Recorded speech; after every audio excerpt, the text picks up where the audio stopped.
Ikaw umiiyak, Kisses. Ay, kawawa naman. Mabuti na mabait si Avis.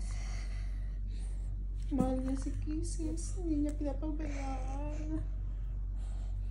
Huwag ka na umiyak. Katahanin mo na, Avis. Kawawa si Ate Kisses mo.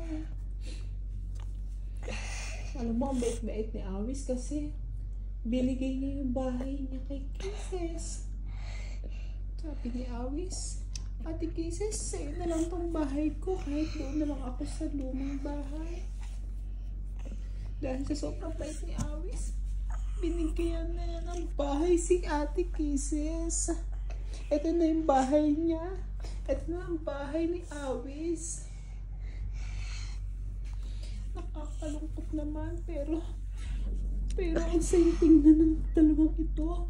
Kasi nagmamahalan sila. Love nila ang isa't isa. Hindi sila nag-aaway kahit malungkot si Ate Kisses. Dinadamayan siya ni Avis. Love na love pa rin niya ito. Bait-bait naman ng dalawang ito. Huwag ka nang umiyak, Ate Kisses. Love ka naman ni Avis eh. Ay, love. Love lang yan. Ang bait naman ni Avis. Oh, sabi mo, Avis, Ate Kisses, huwag ka nang iyak ha. Bati naman tayo. Naiiyak na rin si Avis. Nalulungkot siya kasi ayaw niyang makikitang umiiyak si Kisses, ang kanyang ate. Ayaw na rin si Avis. Huwag na kayong sad. Happy lang kayo. Maglaro lang kayo dyan. Ay, pinunasan pa niya luha. Yan ha, huwag na kayong umiyak. Laro na kayo. Avis, yayain mo na si Ate Kisses. Ate Kisses, punta tayo sa bahay ko. Tara. Halit tayo na dyan, Ate Kisses. Papuntahin mo na si Ate Kisses dun sa bahay. Dito kayo dumaan, no, para tatalon kayo dito. Dito kayo sa taas. Yan.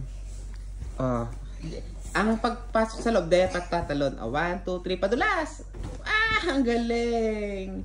Yan, wow! May kwarto dyan na isa. Tapos may kwarto pa din dun sa gilid. Ang saya-saya. Para siyang maze. Ito kusina. Yan ang kusina. Ito yung kwarto. Sige, akyat ka dyan. Akyat. Wow! Tapos meron pa siyang upuan. Tapos nagbubulong pa si Ate Kisses. Hindi na siya malungkot. Upo ka dyan. Wow! Tapos may salamin pa dyan si Avis. May salamin. Para kayo nasa playground. Ang saya-saya lang. Bakit? Kasi wala yung daddy. Love lang. Ito bahay ni Avis. Ito na ang bahay ni Kisses.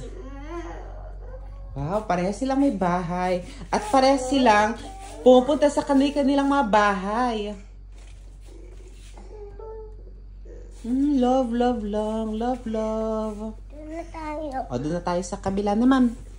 Palit-palitan lang kayo ng bahay. Dapat ganyan, palit-palitan lang ng bahay. Palit naman, ikaw na muna yan dito si Ate Kisses. Ikaw dito. Bili. Tapos mamaya palit naman kayo. Susundan ka ni Ate Kisses dito sa bahay ni Kisses. Wow! Ang ganda naman dyan. Lalagyan natin ng bubong ha. Lalagyan natin ng bubong para makatulog na kayo. Yan! Ang ganda ng bahay na to sige, hanggang sa muli mga bata. Paalam! Sleep na sila. Sleep na. Wow! Ang saya-saya. Bye-bye!